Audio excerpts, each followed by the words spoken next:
본 영상은 팟빵 해축팬에서 즐기실 수 있습니다. 안녕하세요, 축팬 서현석입니다. 오늘은 월요일 경기 리뷰하는 시간이고요. 나와주신 분들 소개 부탁드릴게요. 네, 안녕하세요. 안효준입니다. 네, 안녕하세요. 이동근입니다. 네, 안녕하세요. 장예준입니다. 저희가 처음 준비한 경기는 바로 아스톤 빌라와 아스날의 경기고요.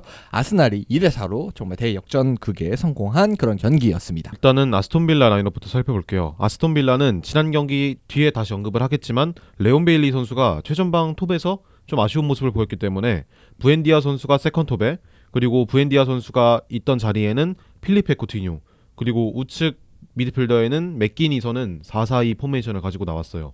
그리고 수비진 역시도 에즈리 콘사를 제외하고 타이론 밍스, 알렉스 모레노, 그리고 메티캐시 이 선수들이 모두 돌아오면서 주전 라인업이 조금은 갖춰진 상황이다라고 볼 수 있을 것 같습니다. 그리고 아스날 같은 경우에는 우측 사이드백의 베나이트가 다시 복귀를 했고, 그리고 좌측 윙포워드의 트로사르가 드디어 선발 기회를 받았다는 점이 가장 지켜볼 만한 점이지 않을까 싶습니다.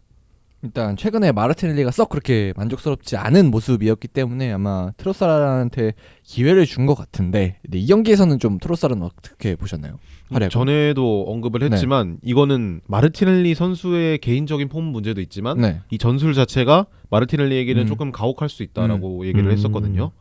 트로사르 역시도 이날 경기에서는 조금은 아쉬운 모습을 보이지 않았나 라고 생각이 듭니다. 그래서 그 자리에는 뭐 마르티넬리든 트로사르든 어쨌든 뭔가 시원하게 활로를 뚫어주는 선수는 아직 발견되지 않은 그런 아스날인 것 같네요. 그래서 이제 빌라에 대해서 조금은 언급을 해보려고 해요. 빌라는 지난 라운드에 맨시티와의 대결이 있었거든요. 맨시티가 지금 좌측 풀백을 안으로 좁히고 우측 사이드백을 센터백으로 내리는 굉장히 비슷한 시스템을 사용하고 네. 있잖아요. 그러다 보니까 맨시티전 그리고 아스날전을 연이어하면서 조금은 대응책을 짜게 해도 편리했을 가능성이 높아요. 네. 확실히 저번 라운드에 비슷한 상대를 상대했다 보니까 아스톤 빌라 입장에서는 맨시티와의 경기가 아스날 경기를 대비해서 좋은 스파링 파트너가 됐을 수 있다는 생각이 드네요. 그렇죠. 그래서 시티전을 잠깐만 살펴보자면 각각의 선수들에게 일정한 공간과 선수들을 지정해서 강하게 대인마크를 하라는 식으로 주문을 하는 모습을 보였어요. 하지만 이 투톱이 투볼란테로 향하는 패스기를 막는데 미드필더진들은 상대의 침투를 대비하고 있어서 이 중앙 공간이 계속해서 벌어지는 장면들이 많이 나왔거든요. 뭐 이제 그래서 이 경기에서, 그러니까 맨시티 경기에서 좀 문제가 발생을 했기 때문에 좀 그 점을 수정해서 나온 아스톤 빌라였기 때문에 이번 경기에서는 좀 다른 모습이었어요. 앞서 언급했듯이 미드필더와 공격진 사이 이 중앙 공간이 많이 벌어지면서 상대에게 쉽게 전진을 허용했었거든요. 그래서 이번 경기에서는 중앙을 조금 더 두텁게, 그리고 투볼란테에 있던 더글라스 루이스와 부바카르 카마라를 조금 더 전진시켜서 배치하면서 이 아스날의 중앙 공간을 최대한 막으려는 모습을 보였어요. 그리고 양측 측면 미드필더인 이 필리피 쿠티뉴와 존 맥긴에게 조금은 더 중앙 쪽으로 붙어라 라는 지시를 하면서 완전히 아스날의 중앙 빌드업을 차단하는 모습을 보였습니다.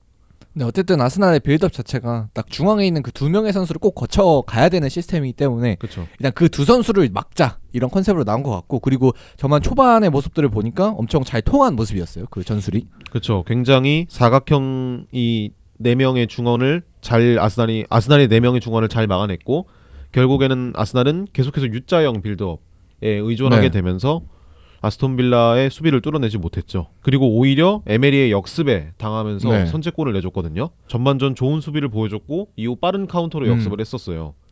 이거 역시도 후에 언급을 하겠지만 아스날이 최근에는 우측 사이드백을 높은 위치까지 올려서 공격을 하고 있거든요. 네. 그러다 보니까 더 적은 인원이 더 넓은 커버 범위를 담당해야 되게 돼요.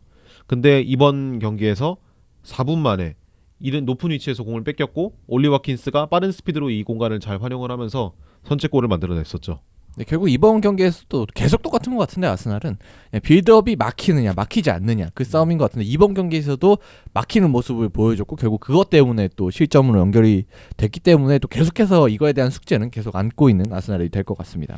그래서 아스날에 대해서 조금만 더 짚어보자면 가장 주목할 만한 선수는 역시 조르지뉴. 조르지뉴가 조금은 지난 경기와 비슷한 롤을 맡았거든요. 네. 빌드업 상황에서 우측으로 조금은 빠져요. 토마스 파티와 다르게. 그러면서 이 우측 사이드백인 벤 화이트에게 조금은 전진해라라는 모습을 계속해서 네. 보여주는 거를 경기 중에 확인할 수 있거든요. 그래서 아스날의 최근 전형은 3-2-5 포메이션보다는 2명의 센터백과 진첸코 조르지뉴가 위치하는 2-2-6에 가깝다고 볼 수 있을 것 같아요. 조르지뉴가 우측 사이드로 빠져서 계속해서 빌드업에 가담하다 보니까 아스날은 수적 우위를 계속해서 점할 수도 있게 되고, 좌측에서도 빠른 전환을 통해서 이 적은 수비수들을 공략할 수 있게 되죠. 그러니까 결국은 조르지뉴가 파티와는 다르게 좀 우측으로 빠져서 공간을 많이 만들어주기 때문에 뭐 또 우측에서도 화이트가 이전과는 다르게 좀 많이 올라가는 모습도 있고, 그다음에 우측에 사람이 많다 보면 어쩔 수 없이 우측에 수비를 해야 되잖아요. 그렇죠. 예, 그러다 보면 또 좌측에 공간이 나는 그런 측면도 있었는데, 어쨌든 여기서 또 질문을 드리고 싶은 게, 일단 그렇게 해서 베나이트가 공격적인 좀 더 역할을 수행해줬어야 되는 경기였거든요. 그쵸. 근데 올라갔을 때 공격력이 좀 만족스럽지 않은 모습이었다고 저는 생각이 들거든요.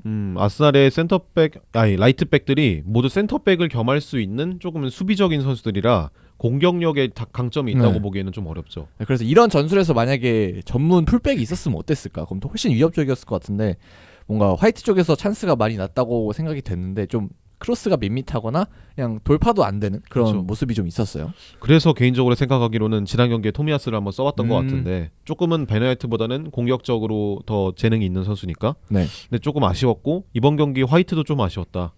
그래서 어떤 식으로 이거를 해결할지는 아직은 미지수인 것 같아요. 근데 저는 결과적으로는 이 풀백들을 사이드로 빼주는 움직임이 나쁘진 않다고 생각했던 게, 이제 아스날이 안 좋았을 때를 보면 자꾸 윙어들이 고립되고 오히려 진첸코나 그런 화이트가 중원을 거쳐가는 그런 거를 제한하다 보니까 상대가 그거에 대한 맞춤 전술을 준비했을 때 오히려 이걸 풀어내지 못하는 모습을 보여줬거든요. 그렇죠. 근데 이제 아스날이 최근 몇 경기 안 좋았잖아요. 그런 대응 전술에 당하면서. 근데 이제 또 아르테타가 이에 대해서 오늘 경기 보면 진첸코도 오버래핑을 평소보다 좀 더 강하게 한다는 인상을 받았고, 또 말씀해주신 것처럼 화이트도 좀 더 전진을 많이 했는데, 이를 통해서 어떻게 보면 사카나 그리고 왼쪽에 있는 트로사르의 수적 열세 그런 거를 많이 극복하려고 했던 모습을 보여줬던 것 같고, 그래서 결과적으로는 화이트의 공격력이 아쉽기는 했지만 사카가 평소보다는 좀 더 원활한 공간을 제공받았다고 생각을 하거든요. 그렇죠. 그래서 이를 통해서 좀 아르테타가 최근 몇 경기 부진했던 모습을 좀 털어내고자 했던 의도가 보여서 저는 괜찮았다고 생각합니다. 사카의 이 계속해서 1대1이 되는 모습이 많이 나왔거든요. 사카는 최근에 1대1을 하는 장면에서는 상대 사이드백을 계속해서 뚫어내는 모습을 보이기 네. 때문에 최소 2명의 선수를 붙여야 되는 상황이에요. 네. 그러면은 어쩔 수 없이 조르지뉴에게 계속해서 공간이 생기게 되고, 최근 이번 경기에서 보여줬듯이 조르지뉴가 되게 프리한 상황에서 패스를 잘 뿌릴 수 있게 되었다 라고 보면 될 것 같습니다. 그러니까 조르지뉴가 첼시에서는 이번 시즌 많이 아쉬운 모습을 거의 보여줬고, 아스날에 와서는 좀 활용이 잘 되는 모습이거든요. 좀 어떤 게 다른 것 같나요, 첼시 팬으로서 보기에? 일단 이 경기가 조르지뉴의 풀타임을 제가 처음 본 거거든요, 아스날에서의. 네. 근데 일단 첼시에서의 좀 아쉬웠던 점부터 말씀드리면, 첼시는 일단 중원을 통한 빌드업 자체가 많이 없었거든요, 올 시즌 포터가. 근데 조르지뉴의 장점은 후방 빌드업을 풀어주고 볼을 순환시키는 역할인데, 이를 통한 빌드업이 많이 나오지 않다 보니까 조르지뉴의 장점이 좀 죽어있다. 그리고 오히려 상대 역습에 취약하고 압박에 많이 당하는 모습을 보여주다 보니까 이 안에서 조르지뉴는 약점만 노출할 수밖에 없는 상황이었거든요. 그래서 이제 첼시 후방에서 조르지뉴가 좀 약점으로 꼽히는 경우가 많았는데, 이 경기 아스날을 보면은 아스날은 어찌됐든 진첸코나 화이트 내지는 자카가 중원에서 도와주다 보고, 그리고 말씀해주신 것처럼 조르지뉴에게 공간이 생기다 보니까 오히려 조르지뉴의 장점이 많이 드러나더라고요. 사실 저는 조르지뉴가 박스 부근에서 찬스 메이킹을 해줄 수 있는 선수라는 생각을 많이 안 해봤거든요. 근데 이 경기를 보고 전진 패스도 잘해주고 반대 전환도 과감하게 해주는 모습을 보면서 조르지뉴한테 좀 장점을 발휘할 수 있는 공간을 제공해주면 이런 모습도 좀 많이 나올 수 있는 선수구나 라는 생각을 했던 것 같습니다. 부스케츠랑 괴를 상당히 비슷하게 가져가는 선수라고 보여요. 부스케츠 역시도 수비에 있어서 강점을 보이는 선수는 아니잖아요. 네. 하지만 압박을 받을 때도 되게 당황하는 모습을 보이기도 하고요. 그렇기 때문에 아스날은 특히 그리고 첼시와의 다른 점이라면 수비 라인이 굉장히 높아서 이 종횡 간격이 좁다고 해야 될까요? 네. 그러다 보니까 조르지뉴의 조르지뉴가 커버 보니까 결국 좀 좁다. 네. 이게 되겠네요. 다른 첼시에 비해서는 좁을 수밖에 없다라고 볼 수 있을 것 같아요. 그래서 아스날이 첼시에서의 조르지뉴보다는 좀 더 좋은 상황을 만들어주기 때문에 조르지뉴에게 결국 조르지뉴가 자기에게 가지고 있는 능력을 좀 최소한의 범위 안에서 좀 최대한으로 보여주고 있는. 그러니까 결국 아르테타가 잘 쓴다고 정리할 수 있겠네요. 그렇죠. 그래서 왜 첼시가 버린 조르지뉴를 아스날에 슉 주워왔는지 뭔가 제대로 보여준 그런 경기가 아닐까 싶습니다. 그리고 또 조르지뉴 같은 경우는 정말 결정적인 역전골을 터뜨리기도 했고요. 사실 그거 좀 몇 번 돌려봤는데 운이긴 하겠죠? 이게 또 슈팅도 제대로 맞지 않은 네. 것 같기도 하고, 그리고 골대 맞고 에밀리아노 마르티네스 네. 머리 맞고 들어갔잖아요. 좀 많이 운이 있지 않았나. 네. 결과적으로는 그 조르지뉴의 중거리 한 방이 아스날의 분위기를 완전히 바꿔놨고, 그리고 저는 그게 그 경기뿐만 아니라 최근 부진했던 아스날의 좀 경기력 그런 걸 많이 개선할 수 있는 한 방이었다고 생각을 하거든요. 그래서 사실 이적한 지 얼마 안 됐는데 세레모니 그렇게 멋있게 하는 걸 보면서 아 원래 아스날 선수였던 것처럼 있더라고요. 그래서 약간 어색하기도 했습니다. 네, 아스날 팬석 가서 세리머니를 하더라고요. 조르지뉴가. 그래서 제가 저번 방송에서 조르지뉴는 중거리를 못해서 아쉽다 이렇게 했는데 바로 이렇게 음해를 해결해 버리시니 저는 몸둘 바를 모르겠습니다. 역시 조신. 괜히 의심했습니다. 그리고 가라앉던 분위기를 되게 올렸다고 네. 말씀드렸는데 저는 마지막 골 역시도 조금은 많이 그런 면에 있어서는 좋지 않았나라는 생각이 들어요.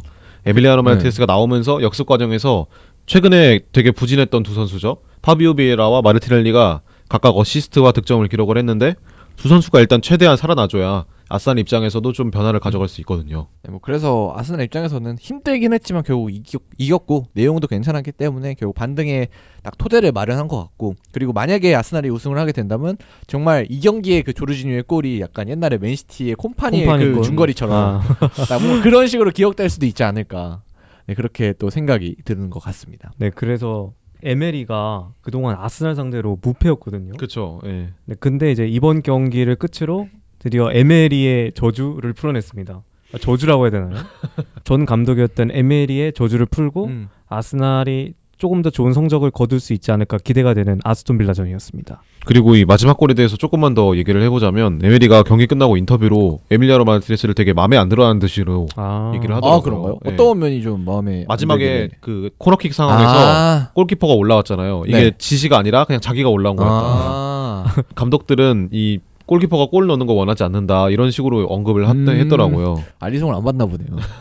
그 최근에 아스톤 빌라에서 좀 이제 마르티네즈가 약간 원래 학관 주전이었는데도 주전 경쟁을 하고 있는 모습 보였거든요. 그리고 되게 에메리 감독이 마음에 안 들어하는 것 같아요. 맞아요. 그런 그 이제 월드컵 때 시상식 때 세레머니도 좀 되게 탐탁치 않게 봤다라는 기사가 몇 번 나왔었거든요.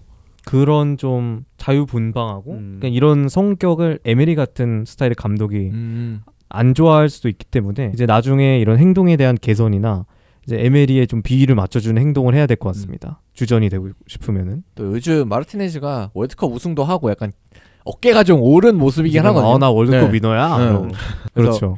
원래는 되게 힘들게 아스날에 있다가 아스톤 빌라에 가서 성공을 한 그런 선수인데, 이게 에메리 같은 경우는 또 말씀해 주신 대로 그런 스타일을 안 좋아하기 때문에 까딱하면 이제 나가리 되는 거거든요. 까딱하면은 모릅니다, 진짜. 골키퍼가 어쨌든 경기에서는 한 명밖에 뛸 수가 없기 때문에 또 잘 처신을 해야 되지 않을까 하는 그런 생각이 드는 것 같습니다.